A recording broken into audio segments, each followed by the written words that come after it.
Bueno, muy buenas tardes a todos. Muchas gracias a la autoridad de la Unión Industrial de Córdoba por la invitación.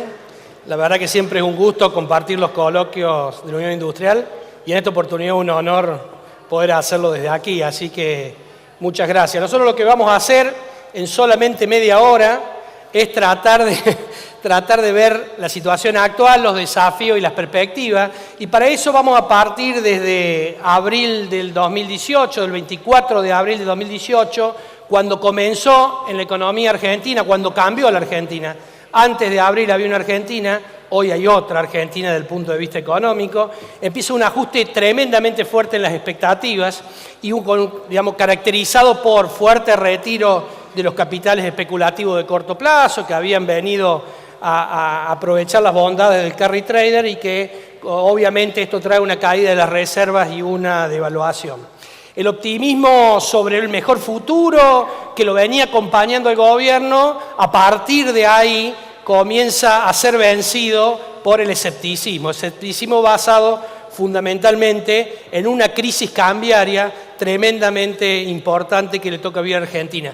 Crisis cambiaria que nadie creía que iba a tener la profundidad. No solamente los que estamos acá, todos sabíamos que el dólar estaba atrasado, pero nadie pensaba que la crisis iba a tener la magnitud que logró. A punto tal que yo ahí le traje unos afiches, los titulares del diario el día 23 de abril, y claramente no estaba en el radar de nadie la problemática cambiaria, y mucho menos una crisis. Solo se discutía el tema tarifas y cómo las provincias podían ayudar a sobrellevar la pesada carga de las tarifas.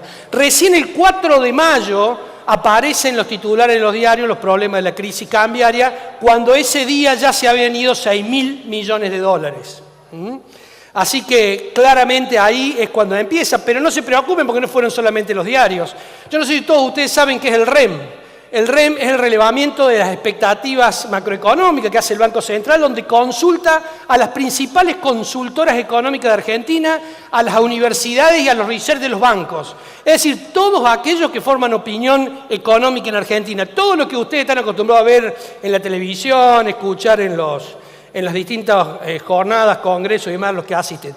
Todos ellos veían, el REM se hizo entre el 25 de abril y el 27 de abril, siempre se hace a fin de mes, donde contestaron 46 de esos institutos, 7 menos de lo habitual, porque lo habitual son 53, 53, 54, 7 menos por la crisis, no se animaban a decir cómo veían el futuro. Bueno, eso si ustedes ven en el gráfico, no puedo marcar con láser, pero en el gráfico de arriba lo que tienen es cómo veían al valor del dólar entre el 25 y el 27 de abril los principales asesores económicos a diciembre. Lo veían a 22,66 y lo veían a diciembre del 19, es el otro circulito que tiene ahí arriba a la derecha, a 25,40.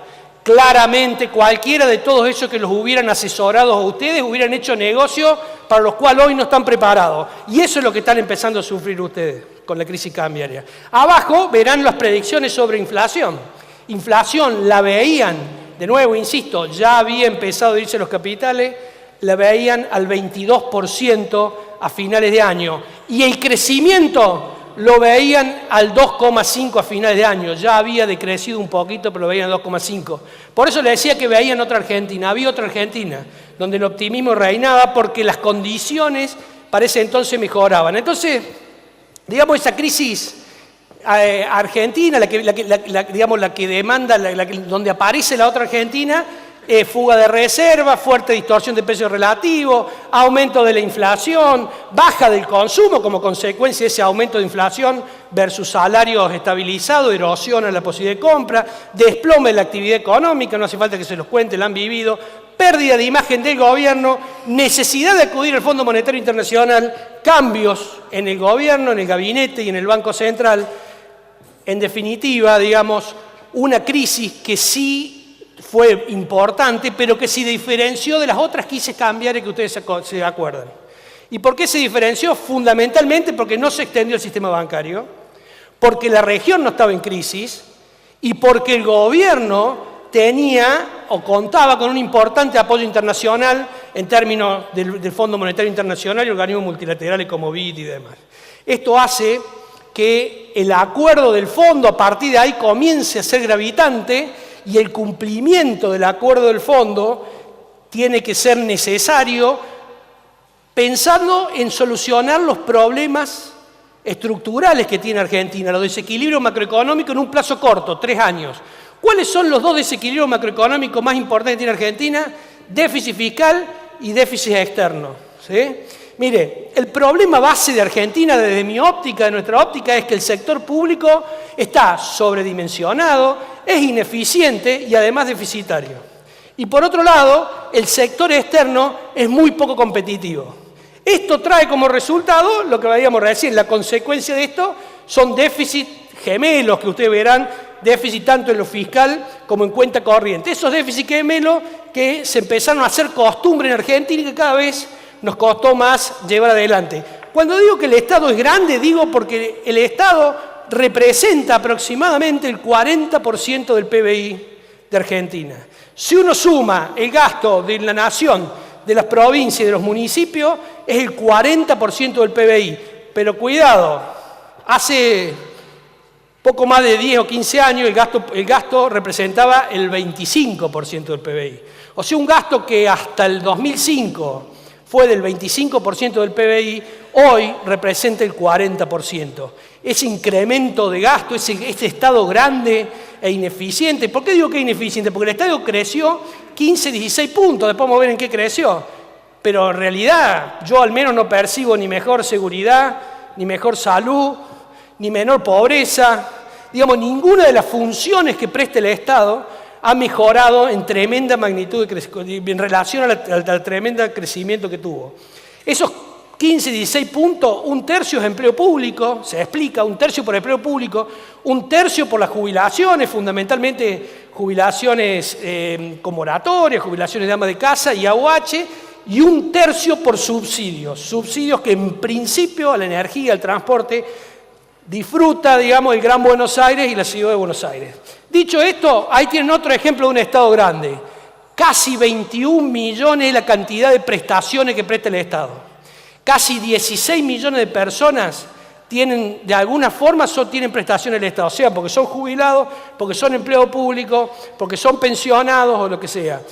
Relaciónenlo con el empleo privado, 6.200.000 personas. Esto es, Argentina hoy tiene más más jubilados que empleo privado. Ese Estado es el que yo digo que es grande, ineficiencia y deficitario. Y por otro lado decía falta de competitividad. Mire, usted tiene ahí el índice de competitividad que se elabora el World Economic Forum. El de abajo, la línea de abajo es Argentina.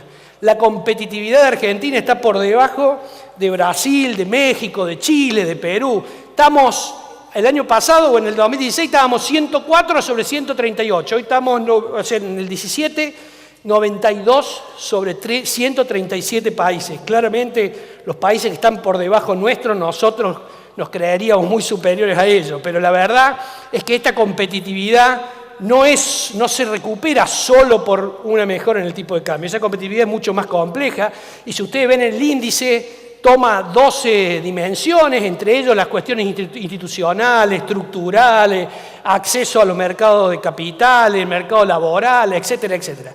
Después lo pueden ver tranquilo, así vamos rápido. Entonces, ¿qué nos preocupa por estos días, digamos, con esta situación rápida que vimos?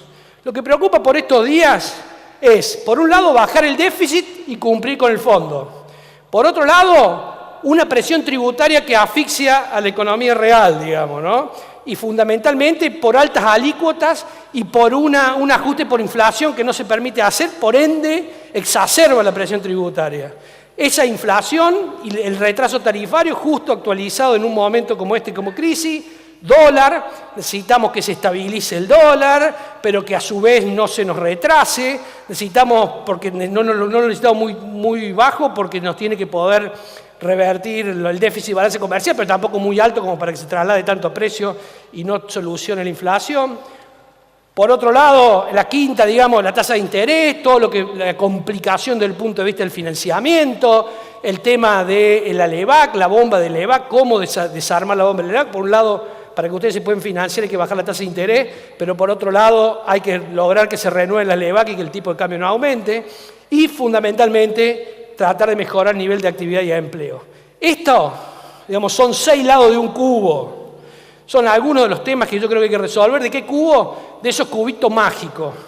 Veo que uno los acomoda, cree que ya lo solucionó, y cuando lo da vuelta, del otro lado está todo desacomodado. Solamente algunos tienen la capacidad para actualizar, para armarlo, digamos. No es fácil salir de la situación que hoy tiene Argentina con las distorsiones que hay. Entonces el presidente Macri, hace una semana, en este mismo escenario, dijo algo que me parecía importante resaltárselo. Frente a todo ese escenario que lo conoce, que lo reconoció y demás, dijo: Argentina se tiene que integrar al mundo de manera inteligente y de manera gradual, pero con un eje exportador. Claramente acá estamos diciendo la competencia en Argentina para el sector industrial va a aumentar. Y a su vez, Dante Sica, que lo van a tener un poquito dentro de un rato acá, dijo: el programa tiene 2 vertientes. Por un lado, la estabilización macroeconómica para que vengan las inversiones. Pero por otro lado, remover los obstáculos que nos impiden crecer, porque la economía está formateada para el mercado interno y no para las exportaciones. Y de nuevo, a continuación dijo: somos la tercera economía más cerrada del mundo, nuestros acuerdos comerciales solamente van al 9% del PBI mundial, cuando los chilenos van al 80 y pico % del PBI mundial. Así que claramente el gobierno nos está dando un mensaje, les está dando un mensaje a los industriales: lo que viene es más apertura y más competencia. Y lo otro que dijo también Dante Sica, que me pareció importante, es: no hay empresas viables, no hay sectores viables o no viables, hay empresas viables o no viables. Entonces yo agarré y dije: bueno, vamos a juntar 4 grandes desafíos, lo vamos a hacer por grupo para ir más rápido. Por un lado, cumplir las metas del Fondo Monetario de reducción de déficit y la aspiración de bajar, y demostrar por qué no baja la presión tributaria. Por otro lado, mantener el tipo de cambio estable, esto que le decía, una necesidad. Por otro lado, todos los temas financieros, bajar tasa de interés, mejorar el tema de desarmar las LEVAC y alargarle los plazos a la LEVAC, digamos, desestresar la cadena de pagos, para lo que el ministro Dante Sica, para usar los términos del ministro Dante Sica, aunque hoy los medios dicen que ya se está empezando a cortar, y ustedes dicen que ya se está empezando a cortar, después les muestro las encuestas. Y por otro lado, un desafío que sí o sí necesitamos es que el sector bancario a mediano plazo y el mercado de capitales crezca, porque si no crece, difícilmente ustedes puedan conseguir las inversiones que necesitan para crecer, y Argentina no va a poder llegar al objetivo de crecer y generar empleo de calidad, empleo privado de calidad. Así que, digo, para entrar con los desafíos del primer grupo, tengamos en claro que mientras los mercados externos de crédito sigan cerrados para Argentina o complicados para Argentina, el único financiamiento que tenemos a mano es el del Fondo Monetario Internacional, los desembolsos que el Fondo Monetario Internacional se comprometió, pero para eso hay que hacer el deber, para eso hay que cumplir las condiciones de cumplimiento en metas fiscales, en reservas y en metas monetarias. Ustedes lo tienen ahí, lo va muy rápido. Estas son lo que va a disminuir, lo que debe disminuir el déficit fiscal. En rojo tienen lo propuesto o lo necesario, y en azul lo que era la meta anterior a que se firmara el fondo. Ahí tienen lo que va a reducir el esfuerzo financiero, digamos, para el Estado. Y ahí lo que tienen es en qué sectores el gobierno se comprometió a reducir. Menos jubilados y otros gastos sociales, que incluso el fondo le dio un waiver, en el resto, en todos. Esto es la propuesta, en primer lugar, que lo he hablado, de cómo se podría cumplir el gasto. Ustedes vean, va a bajar subsidio, va a bajar salarios y bienes y servicios. Salario claramente no va a bajar en términos nominales, pero sí en términos reales, porque seguramente las paritarias estarán por debajo de la inflación. Va a haber transferencias, van a disminuir las transferencias a las provincias y el resto de los gastos corrientes. Miren, esta es la presión tributaria que tiene Argentina. Esto es de la CEPAL, un informe de la CEPAL para el 2016. Argentina, salvo Brasil, Barbados y Cuba, tenemos más presión tributaria que todo el resto de los países de Latinoamérica y del Caribe.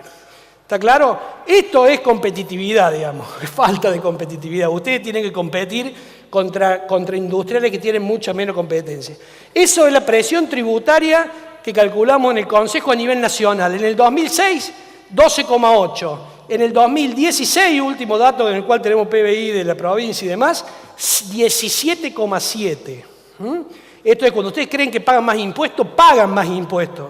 Porque esto no es teórico, esto es real, esto es lo que se recauda sobre lo que se produce. ¿Tá? Esto incluye inflación, digamos, evasión. Y acá es la presión tributaria de la provincia. De 2,95 pasó a más de 6, o sea, más que se duplicó. Y si ven la municipalidad, lo mismo. La presión tributaria de la municipalidad entre el 96 y el 2016 pasó de 1,2 a 2,3, casi se duplicó. Entonces, digo, la verdad que el desafío que Macri dijo acá que era necesitado bajar impuestos es real y es urgente y es necesario para que ustedes puedan tener competitividad si queremos ir a ese mundo en el cual nos queremos integrar de manera inteligente. Lo segundo es mantener el tipo de cambio estable, yo les decía, pero pensando en también el tema de la balanza. Esa es la devaluación que hubo, ese es el tipo de cambio, ese dibujo ustedes lo conocen, concéntrense en la última parte que vendría a ser esto. La devaluación fue muy importante y puso al tipo de cambio en valores competitivos respecto de los últimos años que tienen ese gráfico. Pero si ustedes ven, fíjense a la derecha la línea roja, eso es la tasa de devaluación que hubo, ¿no? La variación interanual, casi 65%, después bajó un poquito cuando el dólar se acomodó. ¿Cuál es el problema de ese 65%? Los precios, tarde o temprano, copian la devaluación. Es lo que en economía se conoce como pass-through, el paso a los precios. Por una empresa, por los precios mayoristas, lo primero que ajusta son los precios mayoristas, fundamentalmente por lo importado. Si ustedes se fijan a la derecha, van a ver que en toda la serie casi digamos, los precios siguen a la devaluación, pero cuando hoy tenés una devaluación muy grande, 65%, los precios aumentaron 44,1%. Quiere decir que todavía falta pasar aumentos de costos en insumos y por supuesto pasar a la economía, al índice de precio del consumidor. Ahí lo que tienen es el índice de precio del consumidor. En rojo, fíjense en rojo, el índice de precio del consumidor núcleo, la que el Banco Central nos decía que teníamos que mirar, la que mira el Banco Central para la política monetaria, porque los otros dos, que son los estacionales y los regulados, cambian por necesidades de adecuar los precios relativos. Entonces, el Banco Central siempre nos dijo, Sturzenegger le decía, lo importante es la núcleo, hay que mirar la núcleo. Bueno, todo eso fue hasta este mes de junio, donde la núcleo llegó 4,1. Ahí hablamos de índice de precio general. Ustedes habrán leído que el gobierno comunicó, el índice de precio consumidor es 3,7. Nos olvidamos de la núcleo. La núcleo duplicó el promedio de la inflación núcleo de los últimos años, del último año, cuando si ustedes ven la tendencia, esa línea negra viene aumentando, lejos de cumplir el objetivo de bajar la inflación. Eso es lo que le preocupa al gobierno, por eso no quiere que el dólar se le escape. Esa devaluación, yo decía, para que no pase a precio hay que tratar que el dólar se quede quieto, pero que no se atrase mucho, porque si no la balanza comercial nos va a pegar. Ahí fíjense cómo, rodeado por la aureola roja, cómo bajaron las importaciones, tremenda baja de importaciones en función de la caída del tipo de cambio, ¿no? Las exportaciones, la línea azul cae muchísimo menos. Esta es la balanza industrial. Ustedes, las importaciones cayeron mucho más rápido que las exportaciones, las importaciones industriales. Esto es cómo veníamos hasta abril del 2008, cuánto se fugaba. Fíjense abajo, fundamentalmente a la izquierda, pago con tarjeta y a la derecha, saldo de turismo. Se iban aproximadamente entre 12.000 y 13.000 millones de dólares, que ahora aspiramos a que esto no se vaya, digamos, a partir de que el tipo de cambio mejoró la calidad del turismo receptivo y disminuyó la posibilidad de que la gente viaje al exterior. Otro de los factores para ser optimista con la balanza de pagos, la balanza comercial, es los pagos de energía. Fíjense cómo cayó el pago por importación del sector energético. De 13.000 millones, 13.500 millones que salieron en el 2014, estamos en 5.000 millones, 5.600 millones, y la perspectiva es que eso siga disminuyendo, porque Vaca Muerta ya está empezando a generar gas y se espera que a finales de año podamos exportar a Chile. La otra buena noticia es que los precios, los términos de intercambio han mejorado para Argentina. Ahí lo que ustedes tienen en la línea gris, fíjense, los términos de intercambio están en uno de los términos de intercambio más altos desde el 2012 para acá. Esto le facilita los precios de las importaciones en términos, o sea, los precios de las exportaciones en términos de las importaciones han mejorado y eso facilita las exportaciones, digamos, la balanza comercial. El tercero de los desafíos que tendríamos que cumplir es bajar la tasa de interés, desarmar LEVAC, digamos, desestresar la cadena de pago. Acá, digo, lo importante es entender por qué se creó tremenda cantidad de LEVAC. Habrán escuchado que porque el gobierno anterior emitía para cubrir el déficit y porque el gobierno actual emitía para comprar los dólares del fruto del endeudamiento para cubrir el déficit. En definitiva, eso se creó para cubrir el déficit. De una forma u otra, ambos gobiernos emitían dinero, en unos casos para comprar los dólares y en otros casos para cubrir directamente, y esa emisión transformó a las LEVAC en un monstruo que era más grande que toda la base monetaria argentina. Con una particularidad o una dificultad que es de vencimiento muy corto, cada 35 días vencía. Bueno, esto fue observado por el Fondo Monetario Internacional y una de las cuestiones algunos deberes que tiene que hacer el gobierno es desarmar esa bomba. Claramente ustedes ven la importante caída que ha tenido las LEVAC como consecuencia de que el gobierno emitió botes, emitió títulos. Con esos títulos le compró unos papelitos que le habían dado al Banco Central como reserva y con eso el Banco Central retiró del mercado LEVAC. Pero además, si uno tomara las LEVAC en dólares, como el tipo de cambio subió tanto, la licuación ha sido realmente muy significativa. ¿Sí? Un tercio de las LEVAC se licuaron como consecuencia de la devaluación. Ahora, semejante cantidad de LEVAC le implicaba al gobierno un esfuerzo tremendo, al Banco Central un esfuerzo tremendo en términos de tasa de interés. Una tasa de interés que no paraba de subir porque primero la renovación era muy alta y segundo, las expectativas de devaluación también. Entonces el Banco Central tenía que convencer a todos los agentes económicos a que tengamos peso, ninguno quería tener peso, y entonces ofreció tasas de interés real tremendamente altas. Fíjense, estamos hablando tasas de interés real versus lo que uno cree que va a ser la inflación, ¿no? Estamos hablando de más de 10 puntos de tasa de interés real. Eso transforma el financiamiento para el sector productivo en algo inviable. Es imposible que ustedes se puedan financiar, primero es imposible que ustedes le compitan al financiamiento de una LEVAC, porque una LEVAC es tasa alta, cero riesgo, porque el Banco Central no tiene riesgo, los pesos te lo va a dar. Cero necesidad de capitales mínimos en el caso de que seas un banco, no te pide capitales mínimos, no te pide previsionamiento, cuando los bancos le prestan a ustedes tienen que previsionar el 1%, aunque estén en situación normal, ¿sí? Pero además de eso, le da liquidez inmediata, que un préstamo productivo no lo da. Es decir, cualquier tenedor de LEVAC va al mercado secundario y se hace del efectivo cuando necesita la plata. Entonces es imposible competir. Si ese instrumento paga 10% sobre inflación, claramente ustedes están complicados. Entonces, si ustedes ven abajo, la línea de abajo, esto se lo voy a pasar rápido, es la LEVAC en el mercado secundario el 24 de abril, cuando cambiaba la Argentina. Estaba alrededor de 26%. Ustedes ven, el 11 de mayo, la de arriba de todas, ya en el mercado secundario estaba arriba del 45%. Cuando decimos otra Argentina, otra Argentina. Y si ustedes toman ahora la última, la del 11 de junio, o la de julio, perdón, ustedes ven, es la celestita esa, porque en julio estuvo más alta. En el corto plazo, estamos hablando de tasa en el mercado secundario arriba del 60%. Libre de todo riesgo. Vamos a pasar rápido. ¿Esto qué hizo? Bueno, este estrés de la cadena de pago es aumento de los cheques rechazados a la derecha. Van a ver cómo aumenta, si bien el porcentaje en términos de la cantidad de cheques no es bajo, pero sí se duplicó. Y también ven que el tema de los préstamos irregulares comienza a aumentar.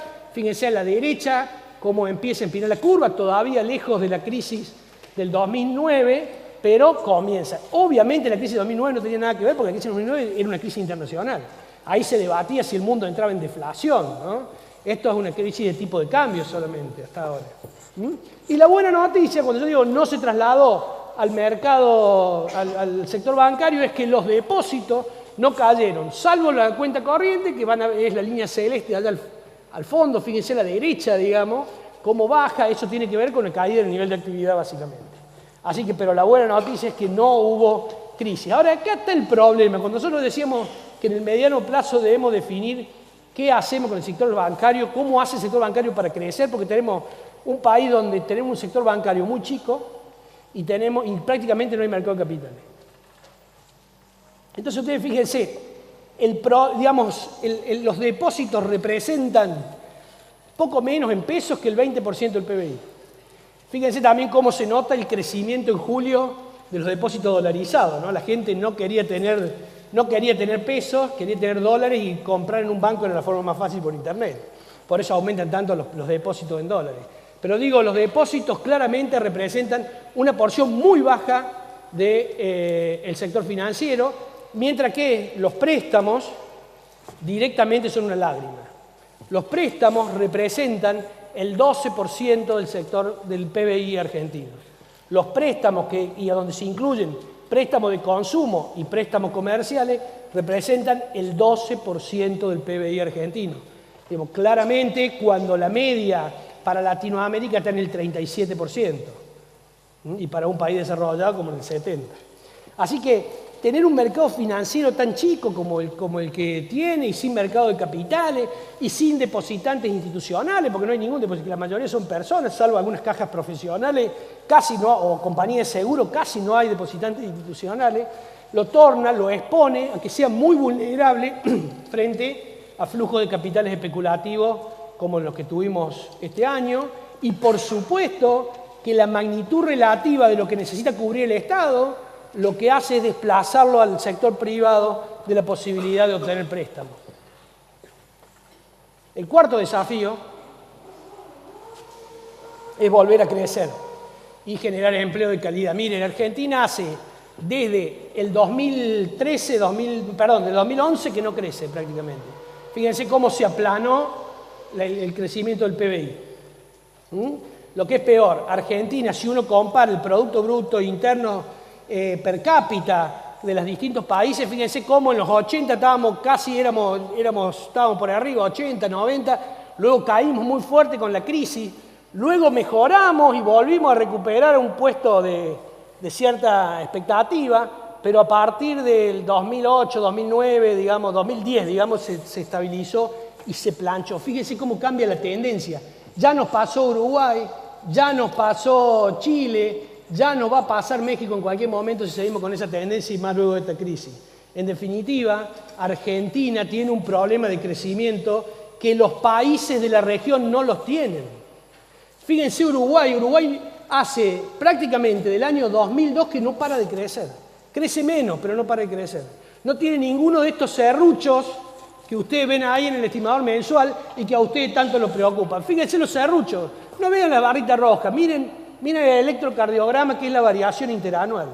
¿Y saben qué? Si ustedes se tomen el trabajo, van a ver que siempre están arriba en años impares. Y por lo general está abajo en años pares. Eso tiene que ver con los periodos electorales.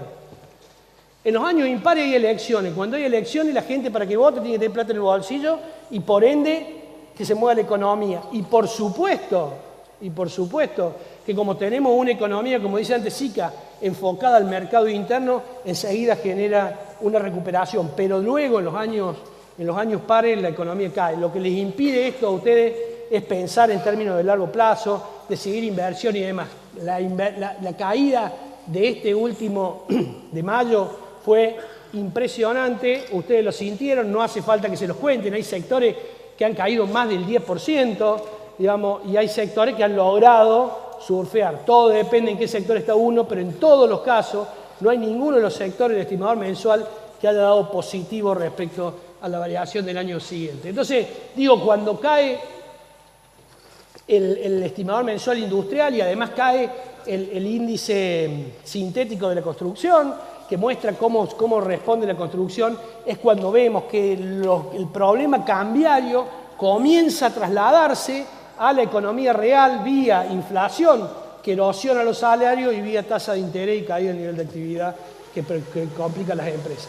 Miren el electrocardiograma, esto es lo mismo pero puesto en líneas, el mismo electrocardiograma o copiado que el EMI, ¿no? Claramente a esto uno le debiera sumar, en este caso en particular, algo que fue la sequía, que además complicó el sector agropecuario. Ustedes fíjense la caída que tuvo, más de 35 puntos cayó el sector agropecuario, pero ahí lo que hace en un cuadro del Banco Central es compararlo con otras caídas de otras cosechas, como el 2009 y la 2012, y en ese caso, digamos, siempre se revirtió, porque la buena noticia que le decía el otro día un meteorólogo es que Argentina nunca tuvo 2 sequías seguidas.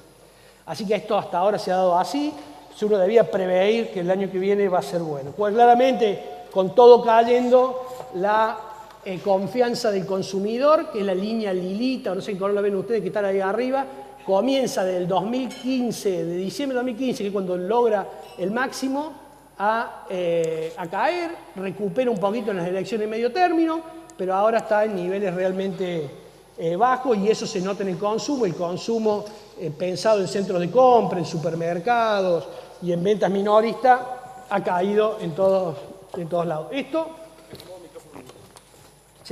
Esto digamos, también incide obviamente en el empleo privado, gracias, en el empleo privado, que es la línea azul que tiene, que copia el electrocardiograma, y no así en el sector público, que con la estabilidad no copia nada la situación, y es lo que, si bien crece el último año, ahí se nota que ha disminuido un poquito, ¿no? Aunque últimamente creció. Si uno toma el empleo registrado por sector, acá algo que les puede interesar a ustedes, fíjense el sector industrial como de ser de los sectores el que más mano de obra tomaba allá por el 2009, superando casi en un 20% al sector comercial, hoy ya es alcanzado por el sector comercio. Hoy el sector comercio genera, digamos, tantos empleados registrados como el sector industrial. Claramente el sector industrial, digamos, responde más al ciclo, y en el caso de Córdoba, el sector comercial los pasó. El sector comercial hoy genera más empleo que el sector industrial. En economía las expectativas son fundamentales y en Argentina más que en ningún otro lugar. Porque todos pensamos el futuro, pero con datos del pasado, digamos, ¿no? Entonces, cuando empezó la corrida cambiaria, la gente preguntaba si no iba a haber un corralito, por ejemplo. Y vos decías, pero no hay nada dado para que haya un corralito. Pero la gente se acuerda del corralito. Y cuando empieza una crisis, uno dice, che, no va a ser como en el 2001 esta. Y no está igual que el 2001, pero bueno, pero viste que el gobierno tiene problemas también, sí, pero no eran los problemas del 2001, digamos, pero claramente las expectativas juegan mucho. Entonces, me parece importante que analicemos las expectativas, cómo ven, y para esto vamos a tomar el REM de todo el año, para que vean las expectativas, este relevamiento que decimos del Banco Central, la encuesta del EMI y la encuesta que hace la Unión Industrial de Córdoba con el Consejo. Ese es el REM. Miren, concéntrense en la liñita, las barras celestes, que son las de este año. En enero, y arriba vamos a ir a la izquierda, ¿no? PBI, a precio constante.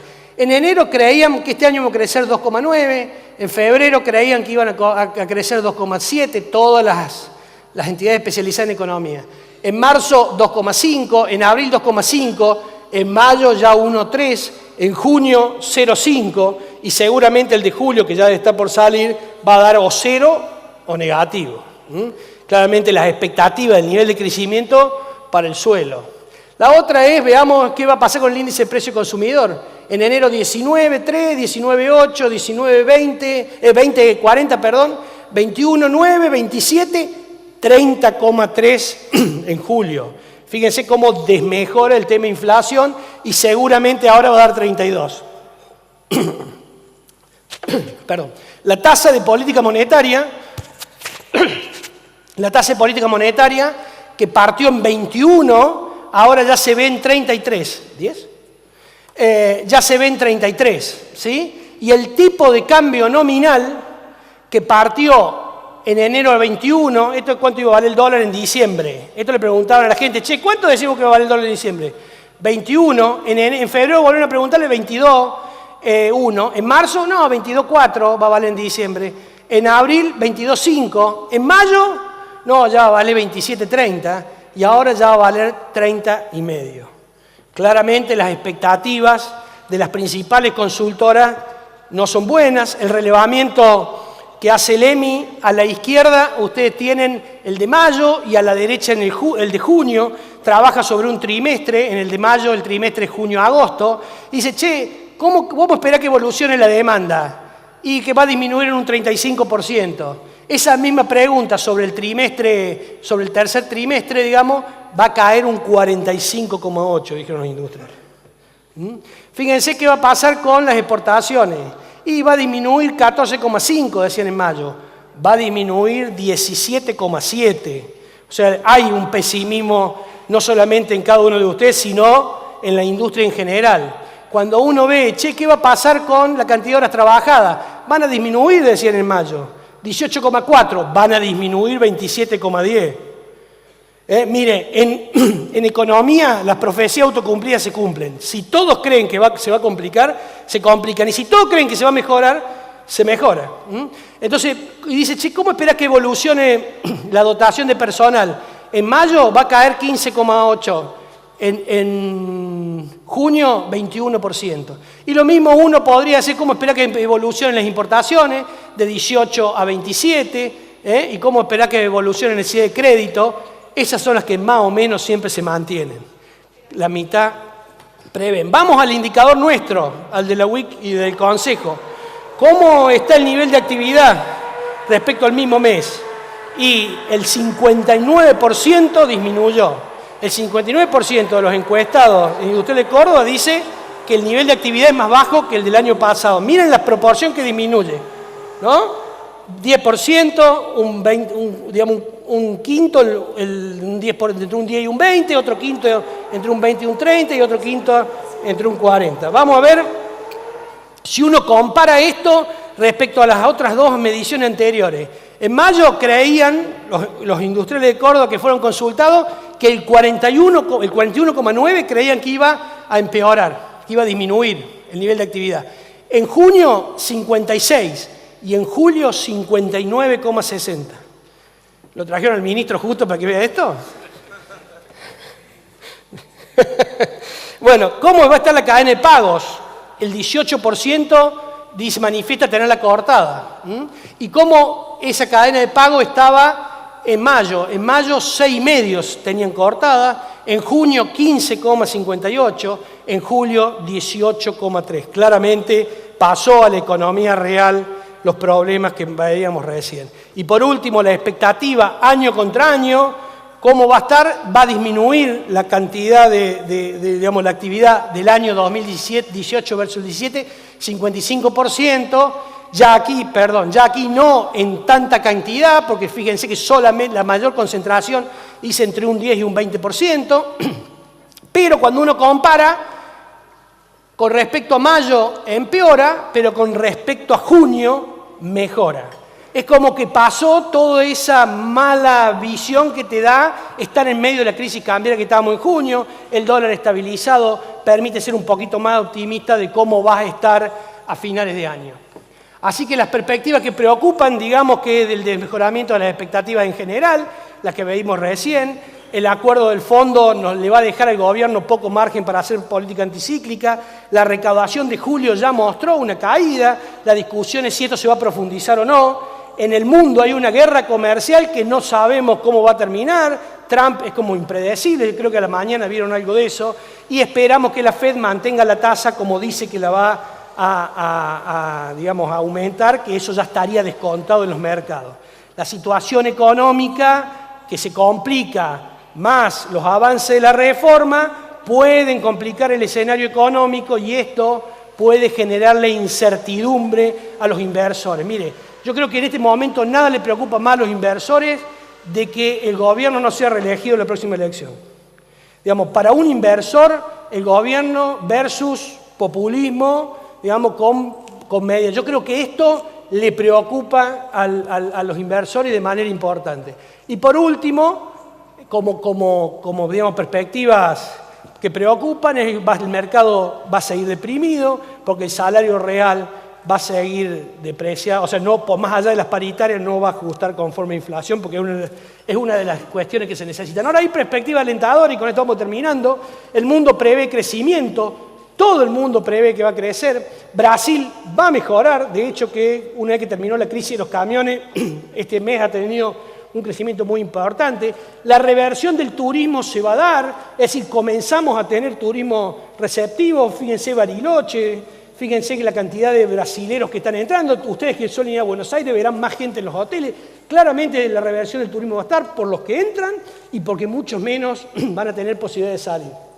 Va a haber una muy buena cosecha de trigo, esto ya lo está diciendo todo el mundo, cosecha récord, pero además con buen tipo de cambio, pero con buen precio. El trigo aumentó su precio internacional de manera importante y se espera, como les decía recién, que no tengamos sequía en el 19, por ende, digamos, el sector agropecuario, que es un sector dinámico, va a generar mejoras en el nivel de actividad, va a generar mejoras en la oferta de divisas y va a generar ingresos tributarios mejores que los de este semestre.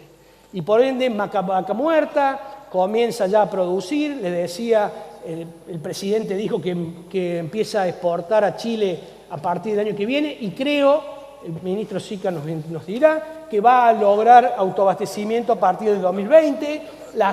El litio es una buena noticia, vamos a un mundo eléctrico, a un mundo de batería, las energías renovables hay que guardarlas, digamos, y la minería también. Continuarán las inversiones de energía renovable y finalmente mejorarán algunas economías regionales y de frontera. Claramente los mendocinos están mejor ahora que con $1.17. ¿No? Si uno le pregunta al comercio de Mendoza, estará bastante más aliviado, y eso en cada una de las ciudades, así que economías regionales y economía de frontera mejora. Y por último, digamos, no habrá expansión monetaria para financiar al gobierno, lo cual es una buena noticia en términos de inflación. Lo que sí, si bien las expectativas del 2019 mejoran, el gran desafío es pasar el 2018. A muchos no van a tener problemas. Los que estén vinculados a las exportaciones tal vez van a mejorar. El problema es pasar el 2018 para muchas pymes y para muchas familias. Así que finalmente, para terminar, nosotros creemos que a las perspectivas favorables que tenemos le tenemos que sumar un plan económico integral que contemple los desafíos de corto y de mediano plazo. Una vez que tengamos ese plan, hay que comunicarlo para que los agentes económicos sepamos cómo vamos a actuar, y finalmente sumarle los objetivos de largo plazo consensuados con las fuerzas políticas, los sectores de la producción, cuando esto digo es industria, campo obviamente, los sectores financieros y el trabajo. De lo contrario, va a ser muy difícil que Argentina de una vez por todas logremos salir de este atraso relativo que tenemos ya con casi todos los países de la región, y este atraso que todos los argentinos sufrimos como pérdida de calidad de vida. Así que bueno, muchas gracias a la Unión Industrial, espero haber entrado en el tiempo que me plantearon.